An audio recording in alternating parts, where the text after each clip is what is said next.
हमने कल की क्लास में देखा था, हमको देखना था geometry of covalent molecule valence shell electron pair repulsion theory. इसको शॉर्ट में बोलते हैं VSEPR थ्योरी। तो इस थ्योरी में हमको देखना है कि किस तरह से कोवलेंट बॉन्ड बनते हैं, उनका डायरेक्शन किस तरीके से होता है। तो इसमें आपको सबसे पहले VSEPR लिख करके डेफिनेशन डालनी है। डेफिनेशन क्या कहती है? According to this theory, electron pair tend to keep apart from one another as far as possible so that they may experience minimum repulsion interaction। इसमें ये बोल रहा है कि सॉरी आपको यहाँ से लिखना है नायलॉन इन 1957 में उन्होंने बताया अकॉर्डिंग टू दिस थ्योरी। ये थ्योरी क्या बोलती है कि shape of a polyatomic molecule depend upon the arrangement of covalent bond formed by the central atom, and these arrangement depend upon the shape and size of electron pair and orbital of valence shell। इस theory के according कोई भी polyatomic molecule मतलब ऐसा molecule जिसमें एक से ज्यादा एटम हो, उसको हम पॉलीएटॉमिक कहते हैं। तो ऐसे मॉलिक्यूल जो पॉलीएटॉमिक है, उनका जो अरेंजमेंट है या उनके जो कोवलेंट बॉन्ड है, वो डिपेंड करता है कि उसका जो सेंटर एटम होगा। कोई भी एक मॉलिक्यूल बना है, जैसे ये देखो बेरिलियम क्लोराइड की बात करें हम, BeCl2, तो इसमें जो Be जो है, बेरिलियम जो है, वो क्या है? सेंटर एटम है। तो ये जो है किसी भी एटम मॉलिक्यूल का जो शेप है वो डिपेंड करता है कि उसका जो सेंटर एटम है उसका अरेंजमेंट कैसा है या उसका शेप और साइज कैसा है। यानी उसका शेप और साइज, उसका जो जैसे बेरिलियम है, ये एक सेंटर एटम है, तो सेंटर एटम में जो वैलेंस सेल होंगे उसमें उस वैलेंस सेल का अरेंजमेंट कैसा है, उसमें इलेक्ट्रॉन कैसे हैं, साइज कैसा है, इस पर डिपेंड करेगा इस पूरे के पूरे मॉलिक्यूल का स्ट्रक्चर। तो इस थ्योरी में क्या बोला जाता है? Electron pair tend to keep apart from one another as far as possible. यानी कि जो इलेक्ट्रॉन पेयर होंगे, ये जो बेरिलियम है या सेंटर एटम है, इसके वैलेंस सेल में जो इलेक्ट्रॉन पेयर होंगे वो ज्यादा से ज्यादा कोशिश करते हैं कि वो एक मिनिमम दूरी पर रहें, एक दूसरे से एक मिनिमम दूरी पे रहें, ताकि दे में एक्सपीरियंस मिनिमम रिपल्सन इंट्रैक्शन, ताकि वो एक दूसरे में कम से कम प्रतिकर्षण का अनुभव करें। मतलब जितने पास होंगे उतना ज्यादा रिपल्सन होगा।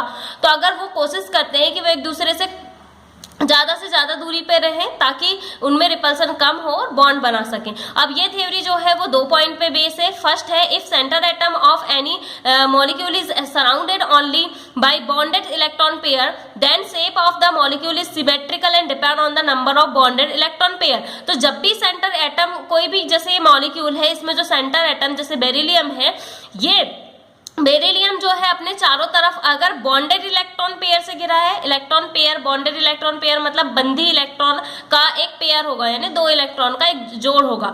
तो इन बॉन्डेड इलेक्ट्रॉन पेयर से अगर ये सराउंडेड है ये एटम, तो ये मॉलिक्यूल का सिमेट्री जो होगा वो निश्चित होगा और वो डिपेंड करेंगे कि कितने इलेक्ट्रॉन पेयर जो है बॉन्ड बना रहे हैं। जैसे एग्जाम्पल है, if 2 valence electron pair are arrange around a centre atom of any molecule, then they should be arrange in a straight line.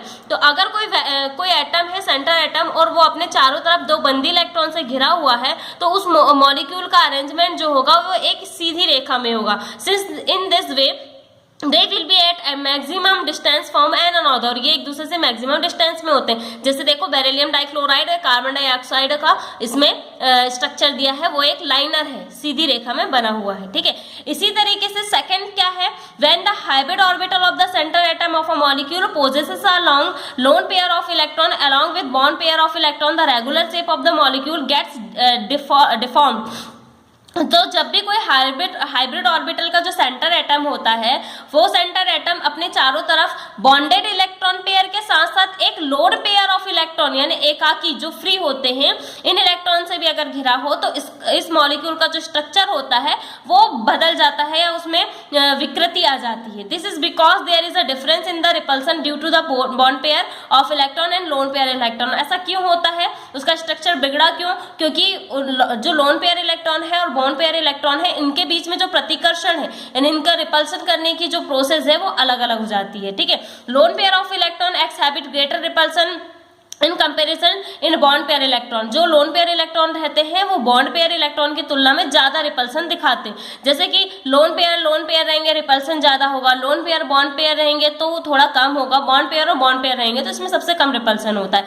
अब shape of NH3 molecule sp3 hybridisation is examined in the central nitrogen atom of the ammonium molecule. तो ammonium जो है ये NH3 जो है वो ammonium में, उसमें सेंट्रल एटम क्या कहलाएगा, नाइट्रोजन। तो सेंट्रल एटम जो है वो नाइट्रोजन जो है वो सेंट्रल एटम में रहता है और इसका मॉलिक्यूल जो है वो sp3 हाइब्रिड को दिखाता है, जैसे ये दिखाया गया है, ठीक है। ये जो नाइट्रोजन है वो सेंटर में और हाइड्रोजन इसके चारों तरफ है।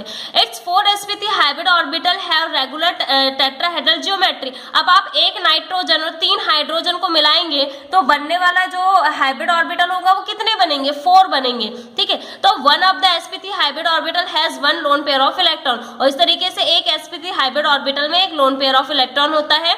और इसमें शेप क्या हो, इसमें जो शेप जो है वो टेट्राहेड्रल ज्योमेट्री होगी और जो एंगल बनेगा 109 डिग्री 28 डैश से लेकर 107 डिग्री बन सकता है, ठीक है। तो इस तरीके से VSEPR थ्योरी थी आपकी। अब नेक्स्ट है आपका shape of some simple molecule. अगर आपको शॉर्ट में याद रखना है कि कौन से मॉलिक्यूल में कौन सा शेप होता है तो ये टेबल आपको लर्न करनी है, ठीक है। इसमें हर किसी का स्ट्रक्चर दिया है और कितना एंगल बनेगा वो दिया है। रिजोनेंस क्या होता है, structure of a molecule decided by the chemical bonding, the structure explain all the properties of a compound. जब भी मॉलिक्यूल का जो केमिकल बॉन्डिंग का, जब भी कोई स्ट्रक्चर हम मॉलिक्यूल का दिखाते हैं तो वो उसकी केमिकल बॉन्डिंग को डिसाइड करता है कि भाई स्ट्रक्चर ऐसा है तो उसका केमिकल बॉन्ड क्या क्या होगा। This structure explain on the property of the compound. तो जो हम इस तरीके से उसका केमिकल बॉन्डिंग के थ्रू इसका स्ट्रक्चर बनाते हैं वो उस कंपाउंड की पूरी प्रॉपर्टी को शो कर देता है। When the molecular structure of a compound is unable to explain all its properties, then its other structure as assumed। लेकिन कभी कभी कैसा होता है कि जब भी कोई ये मॉलिक्यूलर स्ट्रक्चर जो हमने बनाया है किसी कंपाउंड का, वो उस कंपाउंड की पूरी प्रॉपर्टी को शो ना करे तो हम कुछ नए स्ट्रक्चर के बारे में सोचते हैं। If none of these structure can exactly describe all the property. अब हमने बहुत सारे स्ट्रक्चर बना कर देख लिए, लेकिन उसमें से भी कोई भी स्ट्रक्चर जो है वो पूरी प्रॉपर्टी को शो नहीं करता of the compound, then the structure explain all of its property, it's called resonance hybrid. तो हम क्या करते हैं, जो हमने नए स्ट्रक्चर बनाए थे उसमें से भी अगर कोई भी उसकी प्रॉपर्टी को शो नहीं करता तो इन पूरे स्ट्रक्चरों को मिलाकर एक हाइब्रिड स्ट्रक्चर हम बनाते हैं जिसको हम रिजोनेंस हाइब्रिड कहते हैं। This phenomena of the compound is called resonance. और इस तरीके से जो सभी को मिला के स्ट्रक्चर बनाया गया है वो रिजोनेंस कहलाता है। The imaginary structure of the molecule of the compound are called canonical structure। और हमने जो नए स्ट्रक्चर जो बनाए हैं, मतलब हमने कल्पना की है अलग अलग स्ट्रक्चर बना के कि शायद ये उसकी केमिकल प्रॉपर्टी को बताएं, तो ये हर एक स्ट्रक्चर जो रहता है उसको हम canonical स्ट्रक्चर कहते हैं और इनको मिला के जो स्ट्रक्चर बनता है वो रिजोनेंस हाइब्रिड कहलाता है। For example Lewis structure of carbon dioxide molecule. Lewis structure हमने पढ़ा है, जैसे ये बिंदु के मतलब ऐसा डॉट डॉट जो रहता है वो इलेक्ट्रॉन को दिखाता है। तो लुईस स्ट्रक्चर है कार्बन डाइऑक्साइड का जो नीचे दिया गया है। तो अगर हम इस स्ट्रक्चर की बात करें तो इसमें जो है प्रैक्टिकली जो है बॉन्ड लेंथ है या बॉन्ड स्ट्रेंथ है, जैसे कार्बन ऑक्सीजन के बीच में जो बॉन्ड है ये जो है इनकी लंबाई है ये अलग अलग होगी। लेकिन जब हम इसका एग्जैक्ट स्ट्रक्चर बताना चाहें तो हमने इस तरीके से 1 2 3 स्ट्रक्चर की हमने एक कल्पना की है। लेकिन इनमें से भी कोई भी स्ट्रक्चर अगर हमको नहीं बता पा रहा है, एग्जैक्ट प्रैक्टिकल नॉलेज नहीं दे पा रहा है, तो हम इन तीनों को मिला के एक स्ट्रक्चर बनाते हैं या इन तीनों को एक साथ हम क्या बोल सकते हैं कि ये रिजोनेंस हाइब्रिड है। और इसमें से एक एक को हम क्या बोलेंगे कि ये कैनोनिकल स्ट्रक्चर है, ठीक है। तो इस तरीके से बनता है रिजोनेंस। अब हमको पढ़ना है कैरेक्टरिस्टिक्स ऑफ द रिजोनेंस, क्या क्या गुण होते हैं रिजोनेंस के।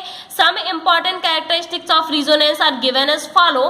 क्या क्या स्ट्रक्चर है, पहला होता है actual structure of molecule which is called resonance hybrid is unknown but if in fact it has its existence। तो actual structure जो होता है किसी भी molecule का actual structure जो होता है वो resonance hybrid नहीं होता है, resonance hybrid होता है, लेकिन ये एक तरीके से अननोन है, मतलब आप इसको नहीं जान पाते और ये उतने तरीके से एग्जिस्ट नहीं करता है।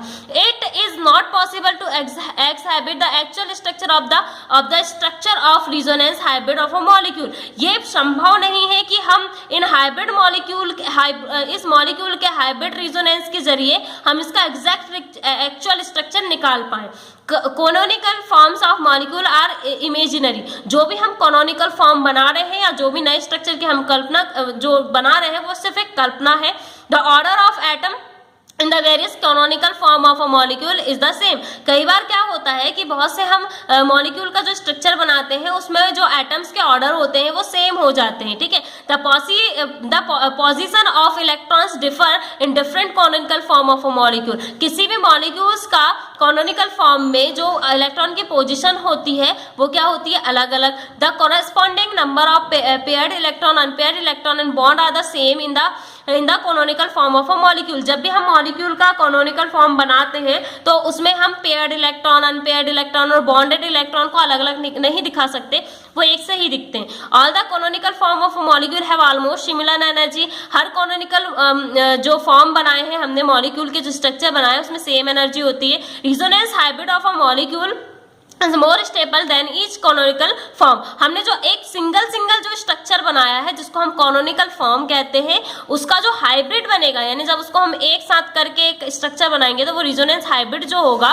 वो क्या होगा, हमेशा ज्यादा स्टेबल होगा। A molecule attain stability due to resonance. कोई भी मॉलिक्यूल रिजोनेंस के जरिए स्टेबल हो सकता है। Some other example of resonance, आप कुछ एग्जांपल देख सकते हैं, जैसे कार्बोनेट आयन का दिया हुआ है CO3 में, किस तरीके से आप उसके स्ट्रक्चर बना सकते हैं। ये कैनोनिकल एक सिंगल हमने 1 2 3 स्ट्रक्चर बनाए हैं, इनको कैनोनिकल कहेंगे, और अगर हम उनको एक साथ करें तो ये हाइब्रिड स्ट्रक्चर कहलाएगा, ठीक है। फिर नेक्स्ट क्या है आपका, मॉलिक्यूलर ऑर्बिटल थ्योरी। मॉलिक्यूलर या ऑर्बिटल थ्योरी या अणु कक्षक सिद्धांत किसको बोलते हैं? मॉलिक्यूलर मतलब अणु, ऑर्बिटल कक्षक थ्योरी, ठीक है। Valence bond theory present very easy postulate for covalent bond formation, even then this theory is unable to explain some fact। हमने जो वैलेंस बॉन्ड थ्योरी पढ़ी थी वो बहुत इजी पोस्टुलेट है, उसके बहुत सरल सिद्धांत है, लेकिन फिर भी वो कुछ चीज़ों को एक्सप्लेन नहीं कर पाता। जैसे H2+ ion form by the combination of H and H+ while there is no unpaired electron. ये नहीं बता पाता कि H2+ आयन कैसे बना जबकि इनके पास कोई भी अनपेयर इलेक्ट्रॉन नहीं है। How is coordination bond form, coordination bond का फॉर्मेशन कैसे हुआ in the formation of oxygen molecule, unpaired electron of both of oxygen. तो ये सब चीजें ये नहीं बताता है।